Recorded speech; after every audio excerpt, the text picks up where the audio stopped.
اللهم صل وسلم وبارك على سيدنا محمد وعلى اله وصحبه اجمعين. يا رب تكونوا كلكم بخير. جايه لكم النهارده بفكره فيديوهات جديده. هو هنعمل كده سلسله فيديوهات مثلا لمده اسبوع بميزانيه يوميه 100 جنيه. يعني لما بصيت للاسعار وبصيت للي احنا بنصرفه، فلقيت ان المصروف ممكن يوصل في اليوم مثلا لو انتي مش مخططه ممكن تعدي ال 200 جنيه مثلا، وتيجي تلاقي نفسك يعني ما عندكيش مثلا حاجه باقيه لبكره، ما عندكيش خزين لحاجه. فبما اننا طبعا في دخلة مدارس وكلنا بقى بنكلم نفسنا خارجين من المصايف داخلين على المدارس، بدأنا الدروس والكتب الخارجية وداخلين بقى على اليونيفورم والمصاريف والحوارات دي كلها. يعني فكرت كده فكرة ان احنا يعني نحاول نظبط نفسنا شوية. هنعمل كل يوم دي ميزانية فعلية. انا هطلع معاكم كل يوم بالحاجة اللي انا اشتريتها لبيتي. هو يعني جيت كده بصراحة الفكرة صدفة ان انا فجأة لقيت البيت كله مشطب واحنا داخلين بقى على التزامات المدارس، وما عنديش غير حاجات بسيطة جدا. يعني قلت احاول اظبط نفسي و يعني افيدكم معايا. تمام. انا بدأت من امبارح، الفكرة دي بدأتها من امبارح.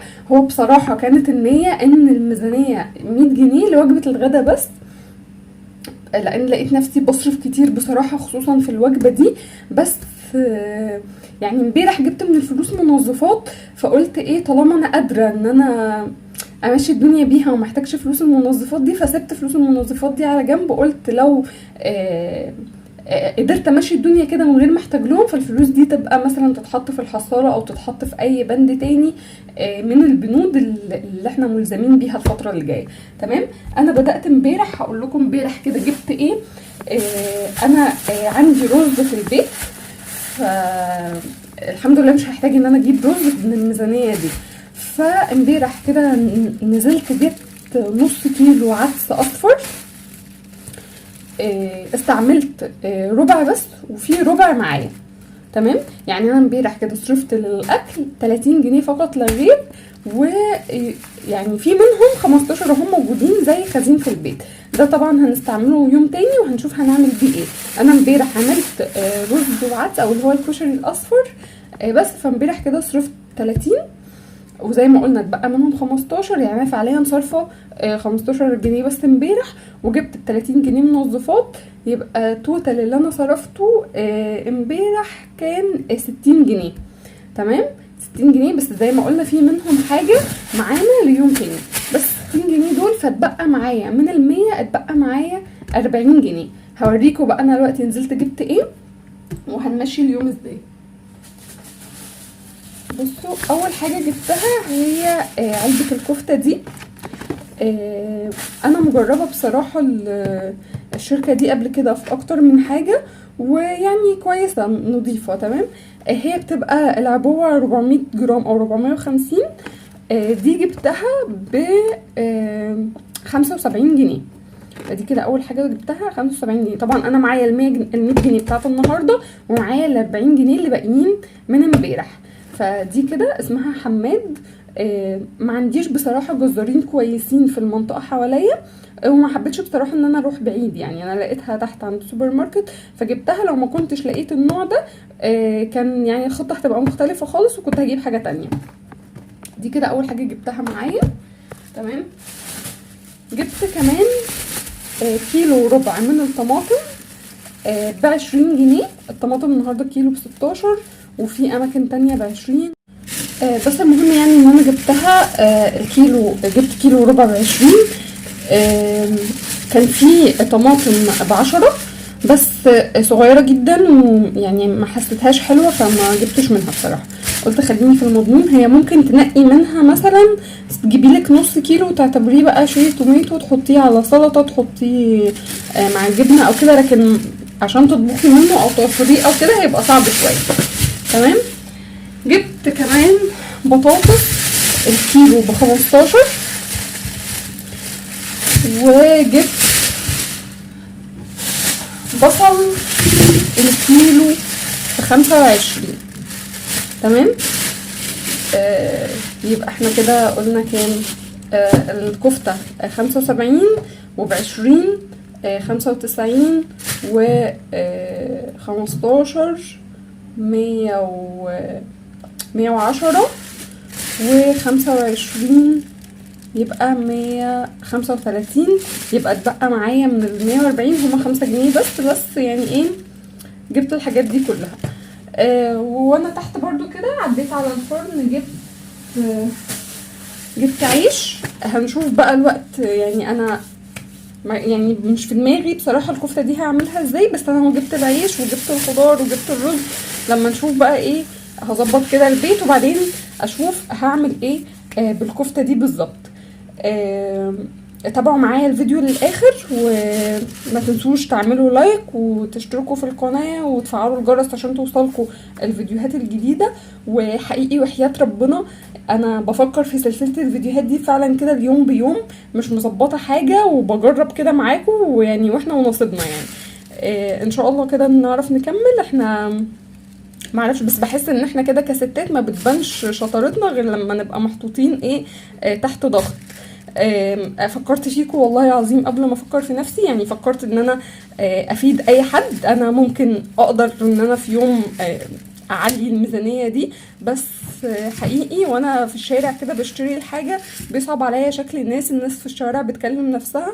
انا اقدر فغيري ما يقدرش. فمعرفش يعني ظروف البلد وظروف الاسعار الفترة دي محسساني ان احنا لازم قوي نعمل حساب لبكرة. يعني اليوم اللي معايا لا برضو همشي على قدي عشان اعمل حساب اليوم ممكن يبقى ما معيش فيه. فعلشان كده فكرت في سلسلة الفيديوهات دي. انا معظم الوقت بنزل اجيب الحاجات بالشهر وبملى الفريزر وخلاص، وبعمل على قد يعني بعمل على حسب اللي موجود وخلاص، اللي موجود خلاص هجيب تاني. بس معرفش ليه يعني الفترة دي حسيت شوية بقلق، يعني دخلت المدارس مع الكتب الخارجية مع الدروس مع المواصلات مع كل ده طبعا بيبقى ضغط، يعني بيبقى ضغط على راجل البيت اكتر، فاهم؟ المطلوب مننا ان احنا نحس بيهم شويه ونحاول نمشي الدنيا مش هتمشي غير لو الست كده حاولت تزقها. اسفه لو كنت طولت عليكم طبعا في المقدمه، بس حاولت ان احنا نتكلم شويه عشان نبقى فاهمين الفيديوهات اللي جايه هتمشي ازاي. و بس هنشوف بقى، هروح اشوف انا هعمل ايه وهعرفكم برضو انا عملت ايه في الاكل. يلا بينا بقى هنا نبدأ نحضر الغدا، بس نصلي على النبي الأول. اللهم صلي وسلم وبارك على سيدنا محمد وعلى آله وصحبه أجمعين. طبعا انتي الكفتة دي قدامك يعني اختيارات كتيرة ممكن تعمليها بيها، بس أنا هوريكم أنا عملتها ازاي، أنا بديكم أفكار بس. جبت كده بصلاية وفلفل قرن فلفل أخضر كان موجود عندي في التلاجة شوية كده، فجبت واحد منهم وبدأت ان انا اقطعهم واتبلهم بملح وفلفل اسود ورشة من الكمون وشطة. وكان عندي كيس اللي هو ال11 بهار، فاخدت منه شوية. طبعا ده مش اساسي، والفلفل الاخضر مش اساسي. التوابل زي ما انتي عايزة تحطي، ما عندكيش مثلا 11 بهار عايزة تحطي 7 بهارات، عايزة تحطي سنة قرفة، عايزة تحطي كزبرة ناشفة، عايزة تكتفي بالحاجات الاساسية اللي انا حطيتها في الاول، كل ده تمام ماشي. هبدأ بقى ان انا ادعك الاول البصل كده. لما بتدعكي البصل بالتوابل البصل بينزل ميته، فبيغير فعلا طعم الاكلة، غير لما تبقي رشة كده التوابل على الصلصة، او تبقي رصة كده الصينية من غير ما تدعكي الحاجة في بعضها. دعكتهم كده ببعض، وكنت مقطعة بطاطس. بدأت انزل عليهم البطاطس وبرضو ادعكها مع بعض. في المرحلة دي تقدري ان انتي تقطعي طماطم، تقطعيها حلقات وتبدأي برضو تدعكيها مع بعض، وتزودي على الصينية نص كوباية مية او اقل شوية، وبرضو تسيبيها كده تسويها على نار هادية. هتطلع صينية بطاطس بيضة بتبقى حلوة جدا وبتبقى اخف. يعني يا سلام لو عندك مكعب زبدة كده حطيتيه عليها بتبقى حلوة جدا جدا جدا، بس للأسف عندي في البيت مش كله بيحبها، فقلت ايه علشان ارضي الكل يعني خليني في المضمون، وعملتها بالطريقة العادية خالص. رصيت هنا صينيه البطاطس كده زي ما انتوا شايفين، وهبدا ارص فوقيها الكفته. لو انتي عندك اعتراض على الكفته دي عشان في ناس مش بتحب الحاجات بتاعه الشركات او الحاجات بتاعه السوبر ماركت دي، فانتي ممكن تجيبي بالفلوس دي مثلا ربع لحمه مفرومه. طبعا هو اسعار اللحمه ما حدش عارف لها حاجه يعني، فكل جزار للاسف بيبيع بمزاجه، يعني الاسعار متفاوته من مكان لمكان. فانتي تقدري تروحي مثلا يعني اللحمه المفرومه والفراخ المصنعه، مش اللي هي المصنعه يعني الفراخ اللي بتبقى صدور بس، او كبد وقوانص الكلام ده، انتي ممكن تروحي تقولي له عايزه ب50، يعني هو بيحط على الميزان وبيبدا يوزن على قد فلوسك.